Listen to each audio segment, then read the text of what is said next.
할렐루야.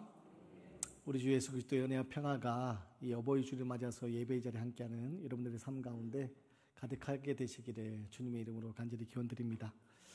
오늘 어버이 주일인데요. 말씀을 준비하면서 생각나는 영상이 있어서 영상을 하나 좀 준비했습니다. 먼저 영상을 보고 함께 말씀을 나누도록 하겠습니다.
주일입니다. 어버이 주일을 맞이해서 말씀을 준비하면서 생각해야 될 게 뿌리 없이 자란 나무가 없습니다. 마찬가지로 부모 없이 태어난 사람은 이 세상에 하나도 없습니다. 그래서 우리는요, 육신의 부모님 앞에 먼저 감사하는 마음을 가져야 되고, 또 이 어버이 주일을 맞아서 우리 영적인 부모님에게도 감사하는 마음을 가지고 이 시간 예배할 수 있는 그런 시간이 되었으면 좋겠습니다.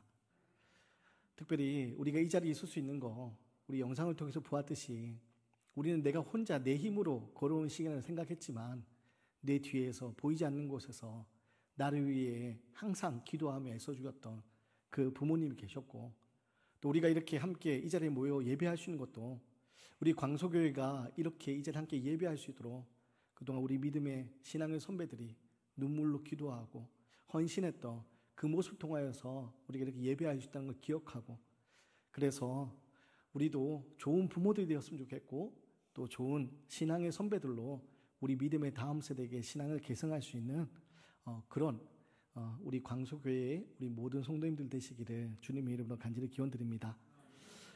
특별히 오늘 말라기를 좀 살펴보는데요. 말라기는 구약 성경의 마지막 책입니다. 기원전 5세기경에 쓰여진 것으로 추정되는데, 이 시기가 어떤 시기냐, 이스라엘이 남유다와 북이스라엘로 나라가 나뉘어진 후에 북이스라엘이 아수르의 멸망을 당하고 또 남유다도 바벨론의 멸망을 당합니다. 그리고 70년이란 긴 세월 동안 포로 생활을 하게 됩니다. 포로 생활에서 비참하게 고향으로부터 떠나서 지냈던, 이방 땅에 지냈던 그들이요, 이제 새로운 바사 페르시아가 신흥제국 등장해서 바벨론을 무너뜨리고 페르시아의 정책에 의해서 이 포로로 끌려왔던 이스라엘이 다시 고향 땅으로 돌아가게 됩니다. 그리고 고향 땅에서 다시 돌아와 지내던 시기, 그때가 바로 이 말라기가 쓰여지던 그런 시기입니다. 그런데 고향 땅으로 돌아왔지만 이스라엘은 여전히 힘겨운 시간을 보내야만 했습니다. 왜냐? 하나님의 선택받은 민족이라고 이스라엘은 생각했고 그런 자부심이 있었습니다. 그리고 이스라엘의 세상의 중심이 되는 큰 나라가 될 것을 꿈꿨습니다. 근데 어떤 일을 경험합니까? 이스라엘이 이방 나라에 의해서 나라가 멸망을 당했습니다. 성전이 짓밟힘을 당했습니다. 이런 일들을 겪고 나서 지금 이스라엘이 포로 생활을 그치고 고향 땅으로 돌아왔지만 여전히 이스라엘이 성전을 세우고 또 이 유대 공동체가 말씀 중심으로 공동체 생활을 하고 있지만 나라는 여전히 없는 상황입니다. 여전히 페르시아라는 큰 제국의 아래 지배받고 있는 상황입니다. 그러다 보니 이스라엘이요, 희망을 잃어가기 시작합니다. 우리가 여호와 하나님 믿는 것이 무슨 의미가 있을까? 하나님 우리를 큰 나라와 민족을 이루게 하신다 약속하셨는데 이제 그 약속이 끝난 것은 아닌가? 우리 영광의 시대는 이제 끝난 것이 아닌가? 지금 우리가 언제 이 이스라엘이라는 나라 이름을 회복할지도 모르고 지금 우리가 여전히 페르시아 제국 아래 놓여 있게 되는데 우리가 믿음을 지키는 게 무슨 의미가 있을까? 그러면 사람들이요, 여호와 하나님의 신앙에 대한 회의가 들기 시작하고 성전에 모여서 그들이 예배를 드리지만 그 예배가 진정한 은혜의 감격이 있는 예배가 아니었습니다. 새로운 삶에 대한 결단이 있는 예배도 아니었습니다. 그 가운데 오늘 하나님께서는요, 말라기라는 예언자를 보내십니다. 말라기가 누구냐? 바로 나의 사자라는 뜻인데요, 이 새로운 예언자를 통해 하나님은 무엇을 얘기하시냐? 이스라엘의 잘못된 그 모습에 대해서 질타하기 시작하십니다. 정성이 없는 예배를 하나님은요 꾸짖기 시작하시고 진정성이 없는 제사장들의 삶에 대해서 하나님은요 고발하기 시작합니다. 또한 하나님은 지금 희망을 잃어버리고 상처를 입고 살아가는 그 이스라엘 백성에 대해서는 어떤 마음을 주시느냐? 하나님이 버리지 않는다고, 하나님이 이스라엘을 결단코 버리지 않는다고 하나님의 마음을 전하십니다. 죄를 짓고 범죄하고 하나님부터 등을 돌리고 점점 멀어져가는 이스라엘에서 하나님 뭐라고 하시냐? 하나님이 다시 당신의 호흡, 하나님의 호흡을 불어넣으셔서 이스라엘을 새롭게 하시겠다는 겁니다. 이스라엘을 새롭게 하나님 부르신 앞에 응답하도록 만들어 가시겠다. 그게 바로 말라기에 나오는 하나님의 약속의 말씀이었습니다. 근데 이런 하나님의 위로의 말씀과 예언의 말씀이 함께 전해지는데 말라기는 무엇을 얘기하냐? 여호와의 날, 그 심판의 날이 곧 올 것에 대해서 또한 이야기합니다. 하나님 뭐라고 하시냐면 엘리야를 보내실 것이라 얘기합니다. 엘리야가 누굽니까? 엘리야는 과거 이스라엘이 하나님에 대한 신앙이 흔들리고 우상을 섬기기 시작할 때 하나님 보낸 예언자였습니다. 선지자였습니다. 하나님이 엘리야를 통하여서 이스라엘의 잘못된 나아가는 길을 돌이키게 하셨습니다.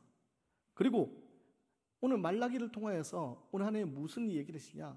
소망을 잃고 희망을 잃어버린 이스라엘, 하나님에 대한 여호와의 신앙이 흔들린 이스라엘에게 지금 다시 이 엘리야를 통하여서 돌이키게 하시겠다는 겁니다. 그러면서 엘리야가 와서 하는 일이 뭐냐? 그게 바로 6절에 나오는 말씀인데요.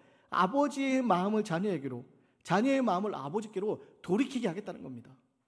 즉 깨어진 그 관계를 다시 회복시키겠다는 겁니다. 아마도 이 말라기 활동하던 그 시대에도요, 세대 간의 갈등이 심각한 수준이었던 것 같습니다. 그럴 수밖에 없는 것이 지금 앞서 이야기한 것처럼 지금 이스라엘은요, 나라가 멸망을 당했습니다. 그리고 누구의 지배를 받고 있습니까? 거대한 제국 페르시아의 지배를 받고 있습니다. 그들이 마을 공동체를 이루고 성전에서 예배를 드리고 종교적으로는 공동체를 이루고 있지만 정치적으로는 나라가 없는 상황입니다. 그 가운데서 젊은 세대들은요, 지금 그 당시 세계를 제패하고 있던 페르시아 문화의 마음을 빼앗기기 시작합니다. 페르시아 문화를 동경하기 시작하고요, 페르시아 사람처럼 살아가기를 꿈꾸기 시작합니다. 왜냐? 자기들은 변방의 작은 지배를 받는 그런 민족이지만 페르시아 제국은 큰 나라고 페르시아 사람들은 아주 강했기 때문에 이 젊은 사람들은요, 마음을 빼앗기고 페르시아 문화에 동화되어 가기 시작합니다. 그것을 꿈꾸기 시작합니다. 그러다 보니 부모와의 갈등이 생길 수밖에 없었습니다. 부모들은 하나님이 여호와 하나님 우리에게 주신 약속의 말씀, 그 언약을 지켜야 된다고 하고 신앙을 고수하고 있었지만 젊은 세대들은요, 지금 부모님들이 얘기하는 그 신앙에 아무런 자기들에게 매력이 없었습니다. 신앙을 지킨다고 고수해봤자 나라가 멸망을 당하는데, 그리고 이게 짓밟힌 채로 살아가고 있는데 오히려 저 페르시아 사람들이 믿는 이방신들을 더 믿어야 되는 거 아닌가? 라면서 그들은요, 신앙이 흔들리기 시작했습니다. 그러면서 부모 세대와 젊은 세대가 갈등하고 있는 시대, 그 시대였습니다. 그러고 보면 오늘 우리의 삶도 오늘 말라기 시대와 크게 다르지는 않은 것 같습니다. 오늘날 젊은이들이요, 신앙을 가지는 것은 아주 미련해 보이고 반지성적인 것처럼 여겨지는 그런 세대를 우리는 살아가고 있습니다. 그 어느 때보다도 물질 만능주의가 팽배해지고, 그래서 나의 이익을 위해서는 불의 정도는 눈 감고 지나가도 괜찮다라고 그렇게 세상 사람들이 이야기하는 그런 시대를 우리는 살아가고 있습니다. 그러다 보니 부모들이 신앙의 중요성에 대해서 아무리 이야기해도 그 자녀들은요, 부모의 말에 귀 기울이지 않습니다. 부모의 말이 아무런 영향이 없는 시대, 그런 시대가 되어버렸습니다. 그래서 부모는요, 자녀의 삶을 이해하지 못하고, 자녀들도 부모의 삶을 이해하지 못하고, 서로가 이해하지 못한 채 서로가 날카로운 말로 서로의 마음에 상처를 주고 서로의 마음이 점점 더 멀어지는 그런 안타까운 시대를 우리는 살아가고 있습니다. 이런 가운데 오늘 말라기를 통해서 우리에게 주어지는 약속의 말씀은 우리에게 아주 영적으로 중요한 교훈이 있습니다. 먼저 우리의 4절 말씀인데요, 4절 말씀 우리 함께 읽겠습니다. 시작. 너희는 내가 호렙에서 온 이스라엘을 위하여 내 종 모세에게 명령한 법 곧 율례와 법도를 기억하라. 그럼 뭐라고 합니까? 기억하라는 겁니다. 하나님이 주신 율례와 법도를 기억하라. 그게 바로 당시 말라기 시대에 희망을 잃고 절망하고 있던 이스라엘에게, 또 새로운 페르시아 문화에 동화되어 가던 젊은이들에게 던져주는 약속의 말씀이었습니다. 율례와 법도를 기억하라. 하나님의 말씀은요, 하나님의 언약의 말씀은 세대를 초월해서 우리가 지키고 나아가야 될 중요한 말씀입니다. 그렇기 때문에 이 어버이 주를 맞아서요, 우리가 오늘 우리에게 전해진 하나님의 약속의 말씀이 무엇인지를 다시 기억해야 됩니다. 그리고 그 기억하는 것뿐만 아니라 우리가 받은 신앙의 유산을 우리 다음 세대에게, 우리 자녀손들에게 그것을 계승하는 그런 믿음의 전달자가 되어야 됩니다. 여러분, 우리는요, 그 하나님의 약속의 말씀을 내가 혼자 잘 아는 것, 그게 중요한 게 아닙니다. 내가 혼자 잘 알고 하나님 앞에 내가 혼자 신앙생활 잘하는 거, 여러분 그게 중요한 게 아닙니다. 내가 혼자 잘하는 것이 중요한 것이 아니라 내 믿음의 부모님들, 또 믿음의 선진들로부터 받은 신앙의 유산을 내가 잘 기억하고 이 중요한 것을 우리 다음 세대에게 잘 계승하여서 우리가 함께 하나님의 나라를 꿈꾸고 이뤄가는 그런 믿음의 전달자들이 되어야 됩니다. 그렇지 못할 때 우리는요, 오늘 6절의 말씀에 나오는 것처럼 하나님의 징계 앞에 놓일 수밖에 없게 된다는 것을 기억해야 됩니다. 말씀을 준비하면서 사무엘상 2장에 나오는 엘리 제사장과 두 아들의 이야기가 기억났습니다. 여러분, 사무엘상 2장을 보면요, 엘리 제사장과 두 아들 홈니와 비느하스에 대한 이야기 나옵니다. 여러분, 엘리가 누굽니까? 존경받는 제사장입니다. 그리고 존경받는 제사장 아래 홈니와 비느하스 두 아들이 있습니다. 엘리의 그 제사장, 존경받는 제사장 아래서 두 아들 역시 제사장의 역할을 감당하게 됩니다. 그러다 보니 어려서부터 이 홈니와 비느하스는 어려움 없이 살았을 겁니다. 젊어서부터, 아주 어려서부터 많은 사람들에게 존경도 받고 사랑도 받고 살았을 겁니다. 문제는 그런 생활 가운데 익숙해진 그들은요, 정말 중요한 하나님의 약속의 말씀을 지키지 못하고 타락해버립니다. 어떤 일이 벌어집니까? 엘리의 두 아들이 제사장으로서 하나님 앞에 가장 최고의 제사를 드려야, 가장 좋은 곳으로 제사를 드려야 되는데, 제사를 드리는 그 제사상에 올라오는 그 제물 중에서 가장 좋은 것을 자기들이 취하게 됩니다. 이스라엘 제사를 드리러 온 사람들에게 자기에게 가져오라고 얘기합니다. 결국 자신들의 욕망과 탐욕을 위해서 하나님 앞에 드려야 될 그 제단을 더럽히고 하나님의 분노를 사게 됩니다. 더군다나 더 큰 문제는 뭐냐면요, 그 아버지 엘리가 이 일에 대해서 신앙적으로 양육하지 못했습니다. 엘리는 그 일을 알면서도 엄중하게 꾸짖지 못했습니다. 결국 어떻게 됩니까?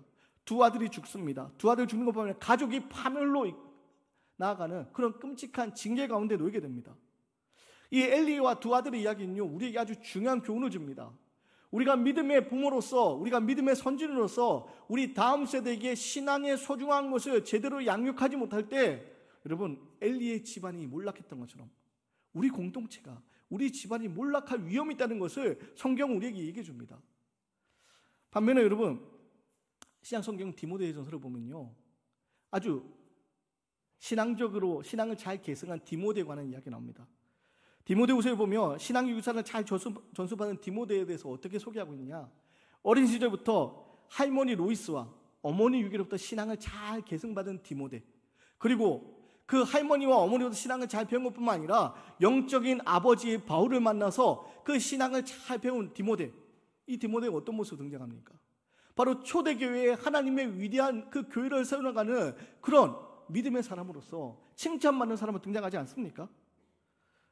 오늘 이 말씀 앞에서 여러분, 엘리의 두 아들이 엘리가 저질렀던 그 잘못, 하나님의 약속의 말씀 앞에 자기의 욕망을 따라 살아가던 그 모습, 그것이 잘못된 것인 걸 신앙으로 교훈하지 못했을 때 결국 파멸로 이끌어왔던 그 안타까운 집안의 몰락, 반면에 할머니로부터, 어머니로부터 신앙을 잘 전달받고 또 영적인 아버지 바울을 만나서 그 신앙이 잘 성숙하여서 하나님의 나라를 위하여 귀하게 쓰임받던 디모데, 여러분, 우리는 어떤 모습으로 우리의 가정과 우리 가문과 우리 교회 공동체가 이어지기 원하십니까? 여러분, 우리가 정말 디모데와 같은 그런 믿음의 가정, 믿음의 가문을 이어지기 원한다면 오늘 4절 말씀에 나오는 것처럼 하나님이 우리에게 주신 율례와 법도, 하나님의 약속의 말씀들을 우리는 기억할 수 있어야 됩니다. 그 기억하고 우리 다음 세대에게 그것을 전승하고 계승하는 전달자 역할을 잘 해야 됩니다. 우리가 이 자리에 나와서 우리가 예배 드리는 것이 중요한 것이 아니라 우리의 믿음의 가족들이 함께 예배할 수 있도록 우리는 더 애를 쓰고 기도해야 되고 함께 예배자의 자리로 나아가야 되는 것, 그것이 바로 이 어버이 주일 우리가 새롭게 말씀 앞에 다짐해야 될 모습임을 기억하시 바랍니다. 두 번째는요, 우리가 기억해야 하는 돌이킴에 관한 문제입니다. 우리 6절 말씀인데요, 우리 6절 말씀을 함께 읽습니다. 시작. 돌이키게 하고 자녀들의 마음을 그들의 아버지께로 돌이키게 하리라. 돌이키지 아니하면 두렵건대 내가 와서 저주로 그 땅을 칠까 하노라 하시니라. 여러분, 오늘 약속의 말씀 통해서 우리에게 무엇을 얘기합니까? 관계의 회복에 대해서 이야기합니다. 가족 간의 관계에, 가족들 간에도 서로 때때로 관계가 끼어지고 소원해질 때가 있습니다. 근데 하나님께서 무엇을 원하시냐? 회복을 원하십니다. 하나님은요, 우리와 하나님이 회복되기 원하시고, 이스라엘과 하나님이 회복되기 원하시고, 또 우리 안에 서로가 회복된 삶을 살아가기를 하나님이 원하십니다. 그것이 바로 오늘 약속의 말씀을 통하여서 우리에게 기대하는 하나님의 마음입니다. 여러분, 그럼 깨어진 관계를 회복하기 위해서 우리에게 무엇이 필요하냐? 돌이킴이 필요한데요. 마음을 돌이키기 위해서 어떻게 되느냐? 여러분, 우리는 사랑으로 우리의 마음을 돌릴 수 있어야 됩니다. 몇 해 전에 방영된 눈이 부시게라는 드라마가 있습니다. 배우 김혜자 씨가 김혜자라는 본명으로 등장했고, 또 그 드라마가 주는 그 마음의 감동이 아주 커서 저도 그 드라마를 처음까지 다 살펴보았는데요. 그 드라마에 보면 극 중에서 김혜자 씨가 우리가 흔히 말하는 치매, 알츠하이머 병을 앓고 있습니다. 근데 극 중에 나오는 김혜자 씨는 젊은 시절 남편을 잃습니다. 그리고 그 아들, 하나밖에 없는 아들을 그 젊은 나이에 양육해야 되는 그런 부담 속에서 이 김혜자 씨가 어떻게 하느냐? 이 하나밖에 없는 아들을 억척스럽게 그렇게 양육을 하기 시작합니다. 근데 문제는 성인이 된 그 아들과 이게 나이가 든 김혜자 씨의 관계가 그렇게 좋지가 않습니다. 왜냐하면 그 아들이 자라면서 어머니에 대한 원망이 가득했기 때문입니다. 왜 그런 일이 있었는지 드라마에 보면 에피소드 등장하는데요. 남편을 잃고 홀로 이 아들을 책임져야 했던 그 김혜자 씨가 아들을 잘 키우고자 하는 그런 마음으로 조심스럽게 키우고 있는데 어떤 일을 당하느냐? 한울은 아들이 혼자 골목에서 공을 가지고 놀다가 교통사고 당합니다. 그리고 다리를 절게 되는 그런 평생 다리를 절게 되는 그런 불구가 됩니다. 젊은 나이에 이 김혜자 씨는요, 그 다리를 저는 그 아들을 바라보면서 강하게 키워야겠다는 생각을 합니다. 그래서 어떻게 하느냐? 더 냉정하게 대합니다. 넘어져서 일어나지 못하는 아들을 바라보면서요, 이렇게 얘기합니다. 혼자 일어난 것도 못하면 어떻게 앞으로 살아갈래? 그러면서 넘어져 있는 아들의 손을 맞잡아주고 이렇게 주는 것이 아니라 냉정하게 뒤돌아서서 가버립니다. 그 아들은 자기를 내버려 두고 돌아서서 가는 그 어머니를 보면서 마음에 원망이 되기 시작합니다. 아플 때 학교 가기 싫다고 억지로 때려 쏘아도 약을 먹이면서 억지로 학교를 보내고, 그런 어머니에 대한 서운함이 이 아들에게 상처로 남아서 평생의 어머니의 관계가 좋지 않습니다. 그런데 이 어머니가 이제 김혜자 씨가 나이가 들어서 치매에 걸렸는데, 치매에 걸려서 이제 입원 중인데, 그 입원 중이던 기관에서 연락이 옵니다. 어머니가 사라지셨다고. 이 아들이 사라진 어머니를 찾기 위해서 눈이 오는 날 급하게 그 기관에 달려가서 막 이리저리 헤맵니다. 저는 다리를 쩔뚝거리면서 어머니를 찾아 헤맵니다. 그러다가 그 요양병원 한 귀퉁이에서 빗자루로 눈을 쓰고 있는 그 어머니를 발견합니다. 눈이 오는 날 헤매다가 발견한 그 어머니를 보면서 이 아들이 대번에 화를 냅니다. 도대체 뭐 하시는 거냐고. 도대체 지금 여기서 뭐 하시는 거냐고. 근데 치매에 걸렸던 그 어머니 김혜자 씨가요, 그 아들을 알아보지 못하고 그냥 환하게 웃으면서 그렇게 얘기합니다. 눈 쓸어요. 우리 아들이 다리가 불편해서 학교 가야 되는데 눈이 오면 미끄러워서요. 눈 쓸어요. 그때 아들이 깨닫습니다. 자신이 추운 겨울날 학교 갈 때 유독 자기 집 문 앞에 눈이 쓰러져 있던 거, 어린 시절 옆집 아저씨가 한 줄 알았더니 그게 아니라 어머니가 평생 그 아들이 보이지 않는 곳에서 아들을 사랑으로 지키고 있었던 것을 깨닫게 됩니다. 어머니는 그렇게 아들을 사랑하며 한평생을 살았던 그 모습이 이제 드라마에 나오게 되는데요. 여러분, 그 일을 깨닫게 되고 결국 그 아들이 어머니의 사랑을 깨닫고 회복되는 과정이 나타납니다. 오늘 말씀 앞에서 우리가 마음을 돌이키기 위해서 우리의 마음을 돌이키기 필요한 게 뭐냐? 바로 얼어붙은 마음을 녹이는 사랑입니다. 하나님과 우리 사이가 이미 깨어진 관계였고, 하나님과 이스라엘이 깨어진 관계에서 하나님이 어떻게 하셨습니까? 우리의 관계를 회복시키기 위해서 하나님의 그 놀라운 사랑으로 하나밖에 없는 독생자 아들 예수 그리스도 우리에게 내어주셨습니다. 그 사랑으로 우리를 사랑한다는 말씀하셨습니다. 그리고 하나님이 그 십자가의 사랑을 통해서 우리와 회복하기를 원하셨습니다. 그리고 하나님은요, 그 사랑을 우리가 기억하고 우리 깨어진 관계가 서로 돌이키기를 원하는 겁니다. 더 이상 마음이 깨어져서 다친 마음으로 얼어붙은 관계로 지내는 것이 아니라 우리 가족 간에, 또 우리 성도들 간에, 우리 이 땅에 살아가는 우리 모든 이들이 하나님의 사랑 안에서 서로 깨어진 관계가 회복되기를 하나님 원하시는 겁니다. 바로 그 약속의 말씀이 오늘 돌이키라는 겁니다. 마음을 돌이키라는 겁니다. 사랑하는 성도 여러분, 오늘 어버이 주일을 맞아서 하나님과 우리 관계가 회복되었으면 좋겠습니다. 그리고 하나님의 큰 사랑이 내 안에 있는 것을 기억하고 우리가 우리 가족들과 얼어붙은 마음들을 다시 회복시켜 나갔으면 좋겠습니다. 자녀와 깨어진 관계, 부모님과 깨어진 관계, 형제와 깨어진 관계가 다시 회복되었으면 좋겠습니다. 어버이를 주일을 맞아서 우리가 하나님 앞에 또 부모님께 감사한 마음을 가지는 거 정말 중요합니다. 그런데요, 그 감사하는 마음을 입으로만 이야기하는 것이 아니라 우리의 삶 가운데 다시 마음을 돌이켜서 회복시켜 나가는 삶을 살아갈 때 여러분, 진정한 하나님의 은혜가 우리의 삶 가운데 믿음의 가정으로 고백되게 되는 겁니다. 바라기는 하나님이 주신 약속의 말씀, 오늘 약속의 말씀 우리가 붙들고 하나님 관계가 회복되고 또 우리가 마음을 돌이켜서 부모들이 자녀들, 자녀들이 부모들, 또 우리 형제들, 우리 깨어진 관계가 사랑으로 녹아내리고 그래서 하나님 원하시는 그런 믿음의 가정들, 믿음의 가문들, 하나님과 우리 사이에 다시 믿음의 관계가 회복되어서 하나님의 나라를 꿈꾸며 나아갈 수 있는 귀한 복된 삶이 바로 저와 여러분의 삶이 되시기를 주님의 이름으로 간절히 기원드리겠습니다.